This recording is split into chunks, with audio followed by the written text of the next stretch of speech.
Gurwitch. On Wednesday's Live, Not Necessarily the News, we'll investigate America's most wanted rich and famous. Plus, tragic news from Washington. Batman suffers a massive heart attack while trying to fight all the jokers on Capitol Hill. Catch it live, coming up next on HBO.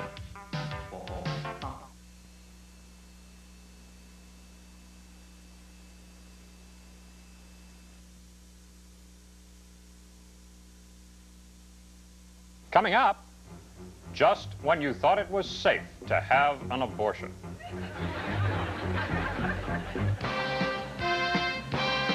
Not Necessarily the News, with Tom Parks and Annabelle Gurwitch. Contributing editors Merrill Markoe and Richard Rosen. Commentary by Will Durst.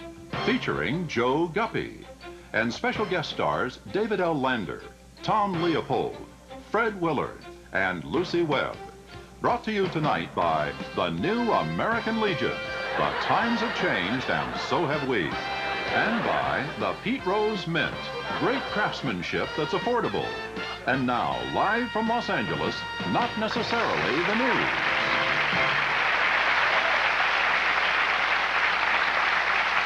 Good evening. I'm Annabelle Gurwitch. And I'm Tom Parks. Our top story tonight admits protests that the government spends too much money on defense and not enough on education. The controversial B-2 bomber was unveiled at Edwards Air Force Base on Monday. The exuberant 17-year-old Air Force pilot who taxied the ultra-secret jet fighter down the runway called the aircraft totally rad. He then laid rubber and said he couldn't wait to crank that mother up dude. Later, we're going to have highlights of last night's exciting all-star game between the American and National Leagues, including Bo Jackson's tremendous 440-foot home run, some of the dazzling defensive plays, and other action you may have missed.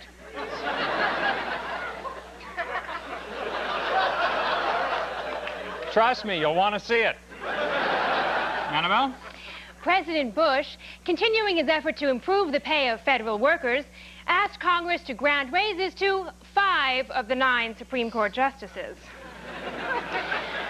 In a desperate attempt to placate Alaskans, Exxon has sent the Exxon Valdez to San Diego, where it is now leaking oil into the Pacific off the Southern California beaches. Despondent over the slap-on-the-wrist sentence for Oliver North, congressional leaders announced they will no longer subpoena administration witnesses to testify under the penalty of perjury.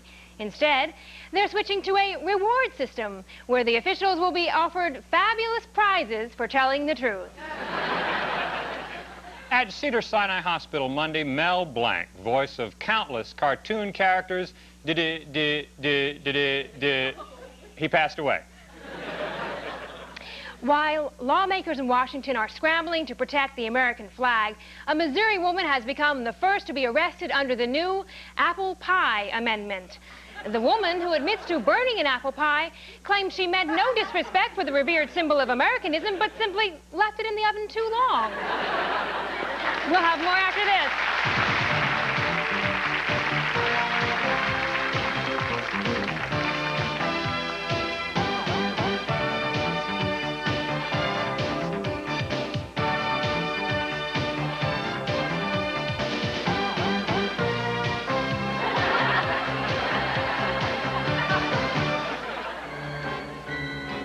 Pain.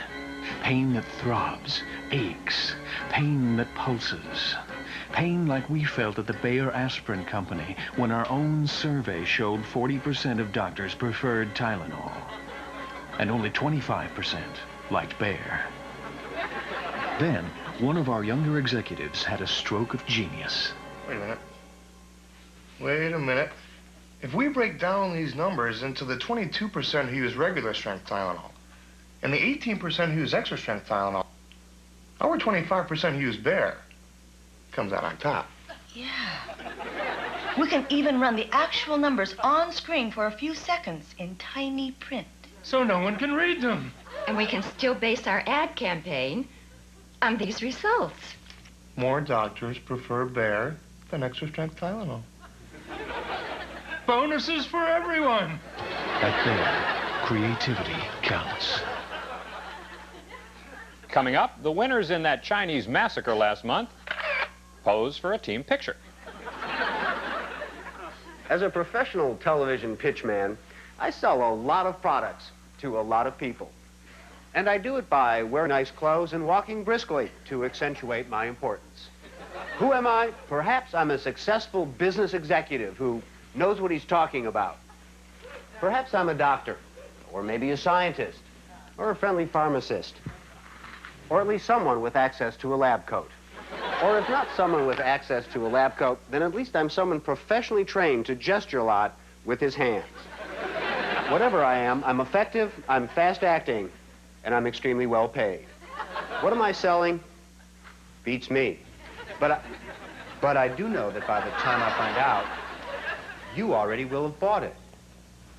In fact, you already have. The National Association of Television Pitchmen. If anyone can make capitalism look good, we can.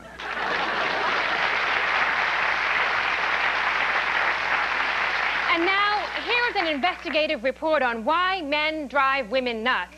Is contributing editor and international beauty expert, Merrill Markoe.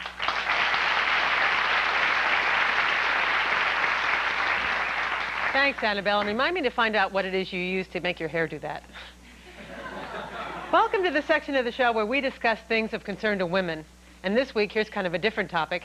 Our topic is men. Who are they? What do they want? And exactly what do they mean by that behavior? Joining me are three men who all feel that in some ways they are typical. I'd like to introduce my panel to you. First, we have Keith, who is a drama teacher at Chico State Community College. Yes, and we're doing Flower Drum Song, and everyone's invited. And next, we have Ken, who owns and manages the Beef Bowls, 6 franchises in the greater metropolitan area. We are now open 7 days a week. Great. Appreciate it. And last, we have Ron, our investment banker. No, I'm not really an investment banker. You see, I deal in futures. Now, futures... Fabulous. Yes, That's futures. so interesting. Well, I'm going to throw our first question open to anyone on the panel. The first thing I wanted to ask is something that bothers a lot of women that I know. The way men watch TV these days, with a remote control changer, every 3 seconds a different show. Click, click, click. Why do men want to watch television in 3-second increments these days? Merrill, can I explain the phenomenon? It's a kind of quest for information, desire to see it all, experience it all, not miss one single moment. Why not? I thought this panel was going to be about men. Merrill, if you want to talk about remote control, I believe I'm the one you want to ask. See, I own a satellite dish, which is capable of, picking up over 450 separate channels. 450? Yes, and that's just domestic. Now, I'm not going to take 450 television sets and line them all up. Who's got the floor space? Who's got the floor space? So in other words, what I think I'm picking up here is that it's not solely to drive women nuts. Well, that's not the only reason, of course, no. Well, Merrill, my perspective is a little different because I'm not married. I'm single. Never found the right woman, huh? Well, Still playing the field? I don't really want to rush because Well, let me address my next question to you. The second question is this. Whenever a man and a woman are together, no matter who has the better driving record, the man always insists on driving. I don't know if you've noticed this. And then, if he gets lost, a man will never stop the car and ask for directions. He'll never take out a map. Bing, stereotype alert, Merrill. No, I will always ask for directions. I will always look at a map. But I have a friend, Tobias, who... Nobody wants to hear about your friend. Look, I thought this topic was going to be about men. Well, I do insist on driving, and it's not for any reason that any of these people would understand. It's It wouldn't be because you consider your wife a lousy driver, would it? No, it would not. And as a matter of fact, my wife doesn't even live with me anymore. She now lives in a sanitarium. Big surprise. Would you drive her nuts? No, I didn't drive her nuts, and I didn't let her drive the car to the sanitarium. I have a very expensive automobile. Ooh, could I touch it? Oh, stop it. Let me, Shut could I jump? I think that men want to lead. They want to not look at the map because they want, it's a carry back from when the days when they were hunters and they were, gatherers and they wore the pouches. I bet I know who was a gatherer in his tribe. I wonder if he's hunting. I can see you in a pouch. You know, it brings us to another interesting, ironic point, because since hunting and gathering, the modern-day parallel to that would have to be shopping. Why is it that men as a whole are so averse to shopping? for anything except, for instance, electronic equipment, stereo equipment, CDs. Not me. I could live at the Pottery Barn. Oh, well, why don't you? For crying out loud. Look, for myself, I don't shop because my old lady likes to shop alone. She's always whining that I never bring home the staples. I just bring beer and condiments. So, but I do love to see the look on her face when she opens the grocery bag expecting to see vegetables and there's just beer nuts. Same face my mother used to make when I made, can I say it on cable TV? Fart sounds? Oh. Remember those? Oh, I'm going to vomit. Don't push it. Really? That's that face there. Can we leave the locker room? That's a long time since you made that request, huh? Now let's just move on to my next question. Another thing women I know would like to know is, why is it that men don't seem at ease talking about their feelings? Have you ever noticed that the women all seem to think that you live with a man, he goes to work, he spends 8 hours away, he comes home, you say, did you have a nice day? What'd you do today? I don't know. Ken, why don't you answer that? I don't know. Well, I do know. I'm sure I know. You see, men don't have feelings per se, the way Merrill, women do. he's tormenting me here. What was I doing? I feel like Richard Simmons. Now wait, I have the floor. Please keep Quiet! All right, thank you. That's much better. I have a last question. Another thing women I know would like to know is, when a man goes out with a woman, at the end of what appears to have been a very successful date, the guy will say, had a nice time, and I'll call you later. Knowing full well, I think, at the time, that he doesn't intend to call her because he never does call her. The woman sits around obsessed, waiting for a phone call that never... I can answer that from personal experience. It's because of the look the woman gets on her face when you do that to her, and a week or two later you run into her at a party. Then you say you forgot, give me the number again, and you promise to call her again next week.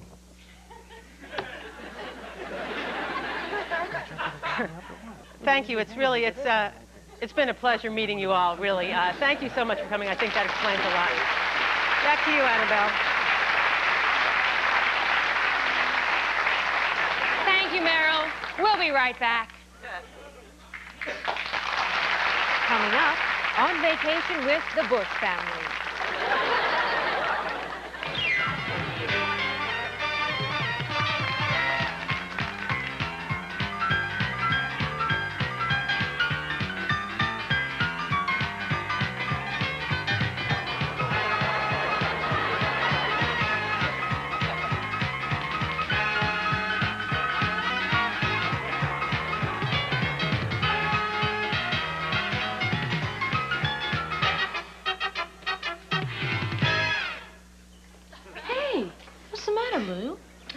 I don't know, Mary. Nothing seems to come really clean anymore. Oh, Lou, that's because you're not using new. But I am using new. Yes, but have you tried new All Improved New? I've tried new All Improved New. I've even tried new Extra Strength All Improved New. And new Herbal Essence Extra Strength All Improved New. Have you tried new Herbal Essence Extra Strength All Improved New with lemon softeners and ammonia? Tried it. New. Even new. That's your problem, Lou. You need new. New. No. New, Lou. Gets out the dirt that new can't. New. Takes out the dirt that new can't.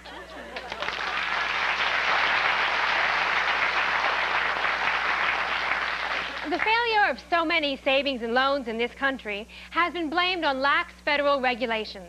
Joe Guppy takes a look at the problem. What does it take to start up a savings loan? Let's find out. My name's Joe Guppy. I'm the Chief Financial Officer here at Joe's Savings and Loan. And I tell you what, I can work it either way. If you want to get into a savings account, you give me like $10, and then you come back in a half an hour and I'll give you $11. I see. If you want to take the loan, I'll give you a $10 bill, okay? You can take it out here to the mall, go crazy, go wild, buy anything you want. Use my money, $10. You come back, you give me $11 back in interest in half an hour. I have a $10 No, $10? Okay, I'll give you $11 if you give me the $10, okay? Yeah. Okay, I'll give you $10, all right? You come back here in a half an hour and bring me $11. So you'll be back here at 20 after 12 with $11 to give you, right? That's right. Okay.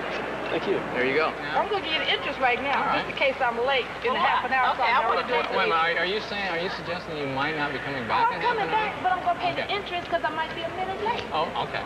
Well, how do you keep track of me? Well, I've got this list here. I got the ledger. See the ledger? So I got 2 people that took out loans and, I don't know, about 6 people that took... You trust them to honestly come back, is that what it is? Well, sure. God, I'm going to have to think about this thing about that they might not be coming back, because you don't have my $11? No, I don't. I don't have your $11. I can't believe this. I thought we had a deal here. What are we going to do? What, can I pay you tomorrow? The deal wasn't for tomorrow. It was for right now. I know what that's like. Like this, you never know what happens day by day. Can I sit down here? Sure. Now look, there are a lot of savings and loans that have failed in this country. Okay, I thought we had a deal here. I'm really disappointed. Are you? But can I have some more time? I know I owe you, and I'm going to pay you. Can I have a little more time? Yeah, I'll give you 15 more minutes. 15 minutes. No, I'm not asking for a federal bailout. Milton, how are you doing? Fine. All right. Okay, so you have a savings account of $10. That's right. You're back here in a half an hour, and I'm going to give you $11. Okay. Thank you very much. Tell your friends about Joe's Savings and Loan, will you? Sure. Thank you very much. Thanks for the business. All right. Good. Hey, how are you doing? Good, this one now. Well, that's now, terrific. I want another loan, though.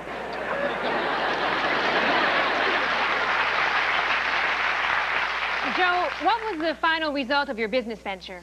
Well, Annabelle, I can see why so many of America's savings and loans have gone under. My ledger shows that I'm $9.75 in the hole.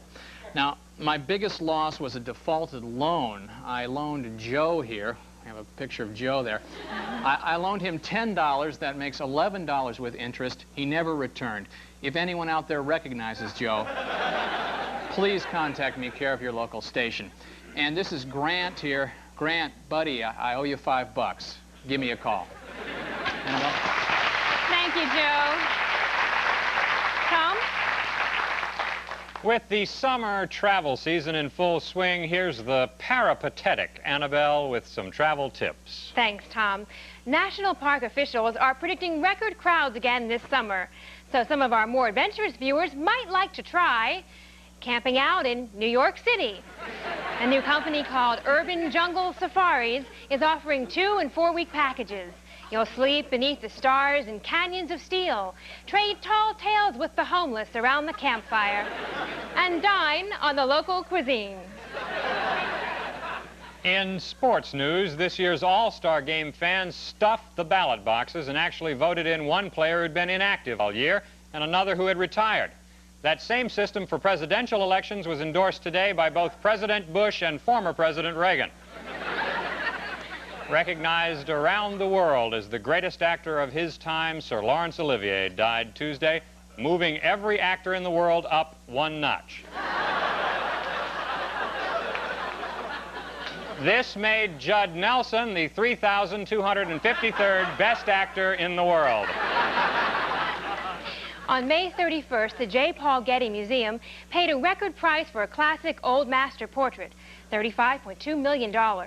Because the museum is in California and the auction house in New York, they decided not to transport such a valuable painting by the usual means, planes, trains, or even trucks. Instead, museum officials had the old master faxed to California, where visitors at the Getty will be able to see a reasonable facsimile of Jacopo Pontormo's The Halberdier. Before leaving for Europe, President Bush unveiled his plans to ease our trade deficit and also provide the Japanese with new political leaders. He announced today that America will sell the entire Kennedy family to Japan. The 272 Kennedys are expected to bring in more than $1 billion to the U.S. And we have sad news to report. In Paris today, during a bicentennial celebration recreating the French Revolution, comedian Jerry Lewis was accidentally beheaded. He'll be missed. We'll be back after this.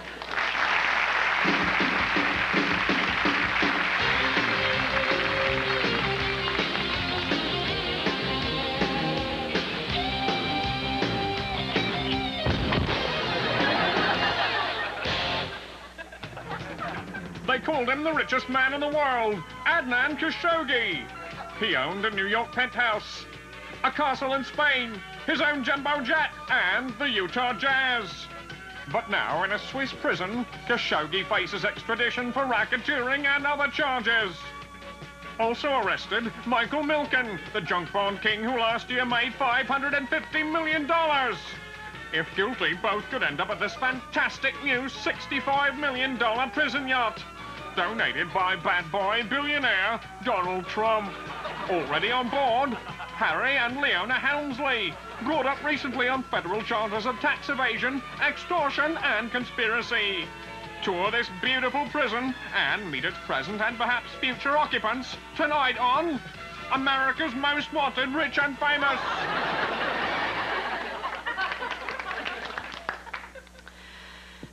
No one disputes the importance of bran in our diet, but still many of us just don't get enough of it.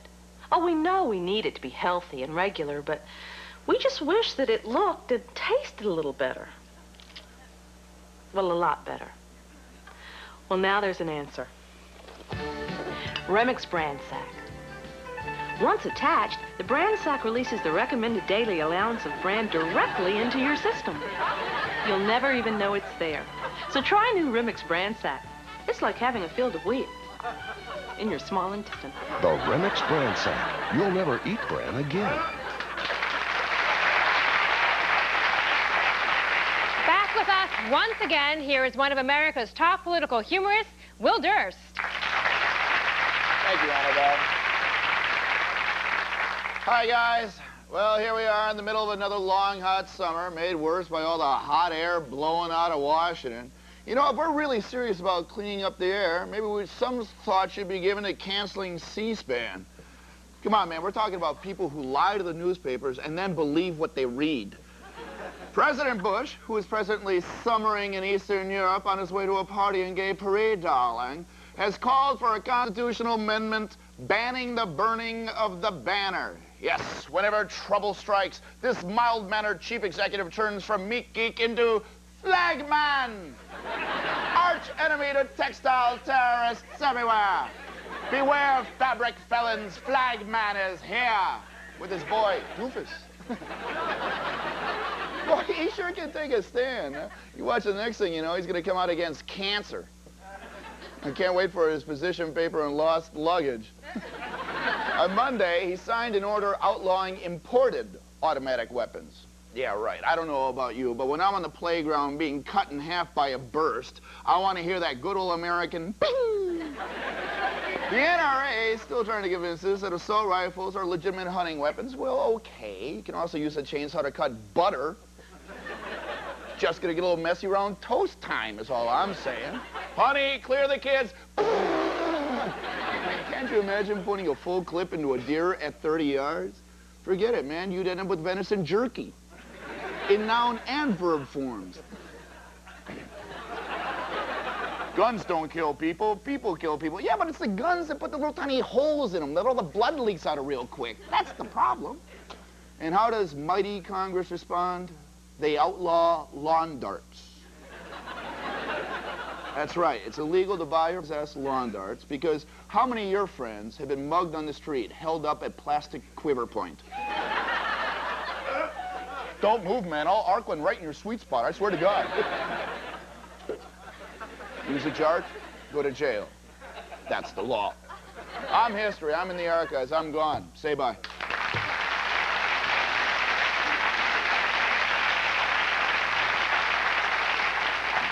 Thank you, Will. The world's most active volcano, Hawaii's Mount Kilauea, is acting up again, spewing molten lava and lighting up the night sky.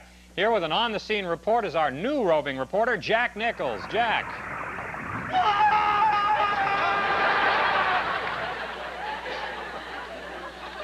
Thanks, Jack. Annabelle?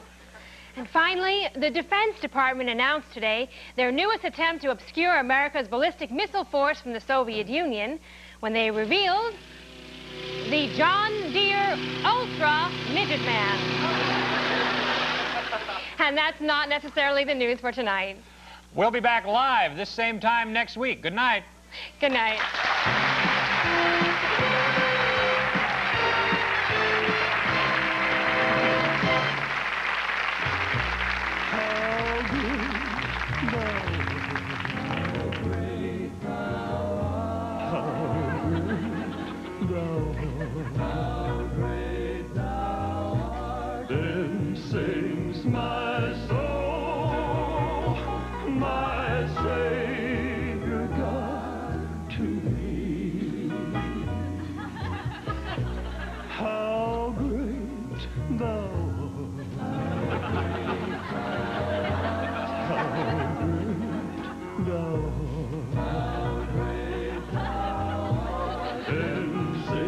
My soul, my Savior God, to me. How great thou art.